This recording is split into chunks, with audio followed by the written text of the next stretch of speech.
Today we are reacting to one of the most fastest growing channels ever. Okay. Have my face cam on for this. By the way, this is me if you don't subscribe.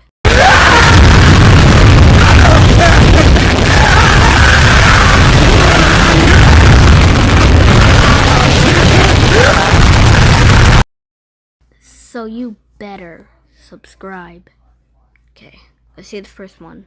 My twin brother Chris and I were 9 when we learned Morse code. We tapped messages under the dinner table when Mom told us to stop talking and tapped through the wall between our bedrooms every night. When Chris got into a car accident and the doctor said he'd never wake up, I pulled up a chair next to his bed, took his hand, and tapped. Are you there? Nothing. But I came back the next afternoon and tapped again. Before I left, I always said the same thing. See you tomorrow, Chris. A week later, Chris's fingers twitched against mine, and I almost fell out of my chair. I grabbed a nurse and she barely looked up. They're reflexes. It doesn't mean anything. I bought a notebook the next day and started writing down every single one. 4 months in, Mom watched me scribbling and said, "How long are you gonna keep doing this? Until he taps back." He's not gonna tap back. You're talking to a corpse. Dad lasted a few more months before he pulled me into the hallway. We need to talk about donating your brother's organs. His fingers move every time I hold his hand, Dad. The nurses said those are reflexes. Stop getting your hopes up, son. I don't care what the nurses say. You're not donating my brother's organs. But a week later, my parents called to have Chris transferred to a long-term facility to die and scheduled a meeting to sign the papers.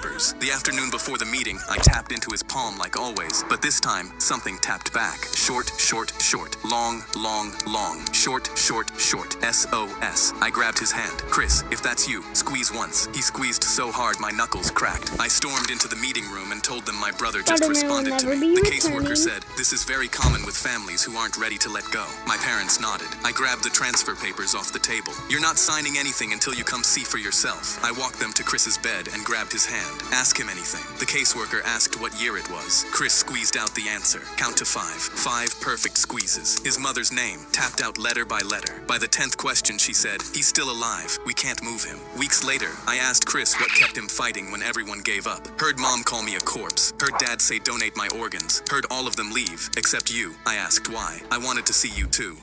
My twin brother, the flight attendant, slipped me a napkin that said, "The pilot isn't who he says he is. Meet me in the back to talk." I knew she chose to tell me because of the military dog tags around my neck. I folded the napkin and slid it into my pocket. This is just crazy already so far.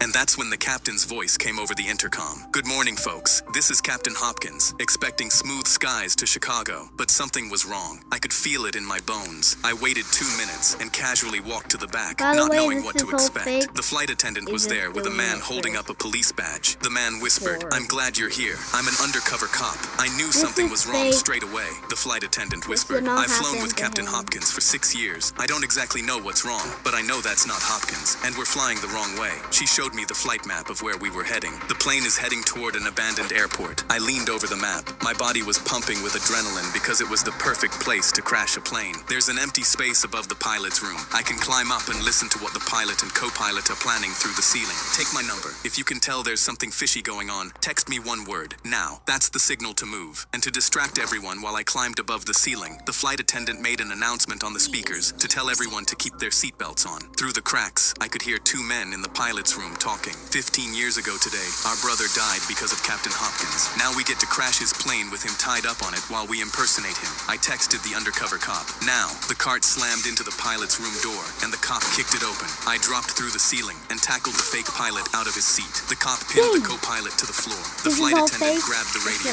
"Mayday, our pilot is gone. We need help landing right now." She looked at me. "Find Hopkins, the actual pilot. He has to be on this plane somewhere." I sprinted to the back of the plane, checking every door. I yanked open the closet next to the bathrooms, and Captain Hopkins was inside with his hands tied and tape across his mouth. I ripped the tape off. "Get me to the controls." He ran to the front and dropped into the pilot's chair. He grabbed the wheel. "Tower, this is the real Captain Hopkins. I'm landing this plane." When we finally landed, the cops dragged the brothers off in handcuffs. The flight attendant came up to me in the aisle. I pulled the napkin out of my pocket and held it up. "You saved 200 lives with this." She smiled and took it back. The flight attendants... My daughter came home crying with an F because her teacher doesn't know what color blood is. The first time I realized something was wrong, Riley came home from school holding out her arm. "Look, Dad, you can see the blue blood in my veins right here." She traced the blue lines under her skin with her finger. I put down my coffee and looked at her. "Actually, sweetheart, that's not true. Blood is always red." That is literally not the same person. Every time we heard a knock on the front door, my dad would yell, "Step!" I needed A man, Dad. I became how many videos does he have? 1,000? This is all fake. Let's go to like... I was grabbing a lollipop from the bowl on the bank counter when a man burst through the doors with a gun. "Everybody down!" he screamed, waving his gun at everyone. I panicked and dove behind the teller counter, but my mom was in the lobby, dropping to her knees with the other customers. She called my name, searching for me, but he yelled, "Everyone shut the hell up and let me get my money. Nobody leaves until I do." I pressed myself against the counter, my heart slamming because my mom You is can all see I your have, head, and I had to do something before he hurt her. Police sirens wailed in the distance, and the robber's head snapped toward the window.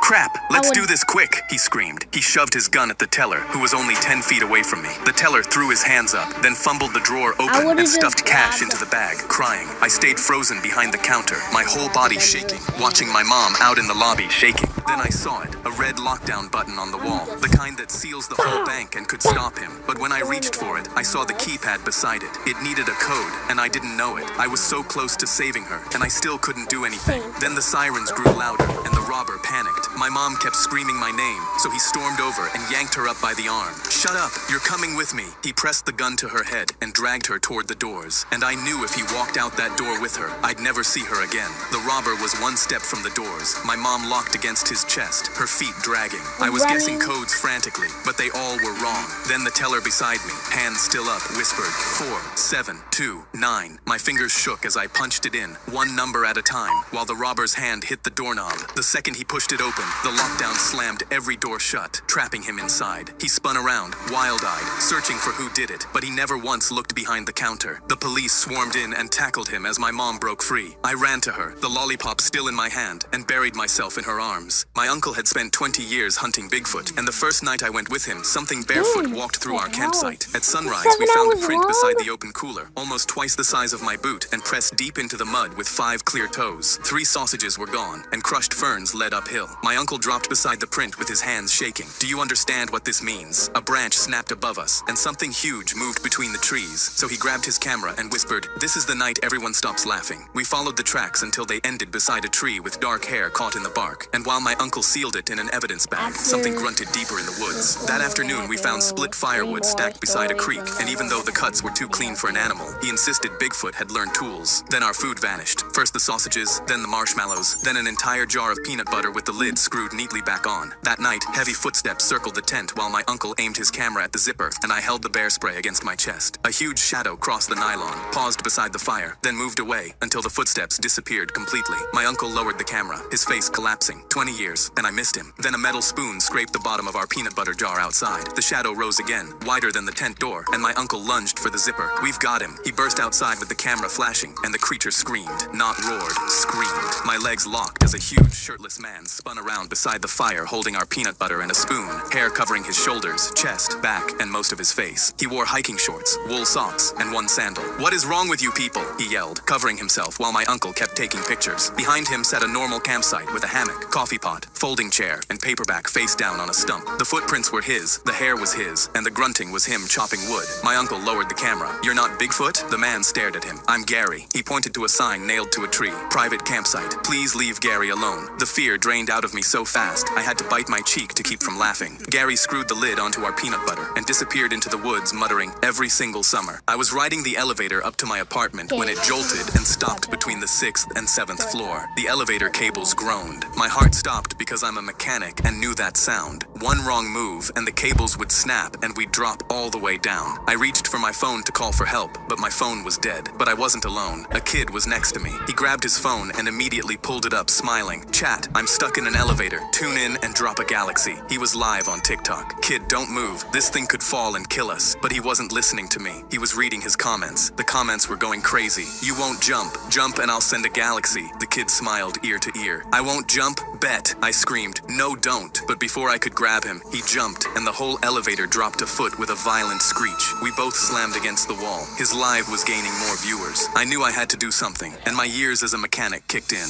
We were stuck between floors, so I pried the doors open to climb down to the floor below. But the second I leaned into the gap, the car slipped lower, and a cable snapped above us. Now just a few cables left. The kid pointed his phone at me, laughing. Chat, this unk is trying to kill us. The comments flooded in, calling me a loser. Then the kid, trying to impress them, jumped up and grabbed the ceiling hatch. Guys, watch this. He was trying to climb it, but as he pulled himself up, the elevator dropped again. We were hanging by a thread now, seconds from falling. I was convinced my death was going to be recorded on this random kid's live. I grabbed the kid and braced for the fall. Then out of nowhere, banging above us. Fire department, hold on. They pulled us up through the hatch just as the last cable snapped and the elevator crashed to the bottom. I was on the verge of tears. How did you know we were stuck? The firefighter pointed at the kid's phone. One of his viewers saw the live, recognized the building, and called us. You'd be dead if he wasn't streaming. I turned to the kid, expecting him to be shaken that he almost died. But instead, he said, Chat, if you want more content, send a galaxy. I was watching LeBron highlights when I turned to my girlfriend and told her I wanted a LeBaby. She looked up from her phone. A what? A LeBaby. The next LeBron. Someone has to carry the torch. Doesn't he have his own kids? They couldn't hold it. Not like him. I grabbed her hands. Babe, I need you to see my vision. She finally nodded. That evening, I turned the guest room into a nursery, purple and gold, and ordered a newborn Lakers jersey with Braun on the back. I was committed to spawning greatness. That week, she signed up for yoga to strengthen her core for the LeBaby and started going almost every day. One afternoon, I swung by and caught her giggling at something her trainer Tyrone said. The second she saw me, she scrambled up and hugged me. I'm pregnant, baby. I was so happy I cried for an hour, then walked over and thanked Tyrone for helping us get pregnant. My girlfriend just smiled. He's really good at stretching me. I told him to book her extra sessions, so my LeBaby got the best treatment. 9 months later, I was in the delivery room, Lakers headband on, LeBron's hype speech on the TV while she pushed, tearing up before he came out. The doctor laid him on her chest, and her whole face crumpled. She yanked the blanket to his chin, eyes shooting to the door. I leaned in, froze, and held my pale arm against his. The colors weren't close. I looked at her, just as white, then back. We were both white. He was not. She opened her mouth, but I raised a hand, my face cracking from confusion into a grin as I hopped in place. I see it now. She went pale, but I was already on my knees, hands to the ceiling. The Lee Divine heard me. I prayed for a LeBaby, and he sent me a LeBaby. I scooped him up like the championship trophy and held him to the light. Welcome to the world, Braun. My girlfriend exhaled like she'd been holding her breath for 9 months. But that's just what spawning greatness takes out of you. I shot up out of bed the second I heard glass shattering, grabbed my trusty bat from underneath, and flew down the stairs before I could think. A shattered vase was spread across the floor, and my dog's crate sat wide open, empty. I called Biscuit's name through the whole house and got nothing back. Then I spotted a cracked phone glowing in the broken glass, dropped by whoever knocked the vase over running out. The screen had one message on it. Bring the Frenchie to the warehouse on Lowell by 6. I jumped up and down in my kitchen. This is sick. This is literally John Wick. So I tossed the bat aside, dropped onto the couch, and watched the whole movie again to pump myself up.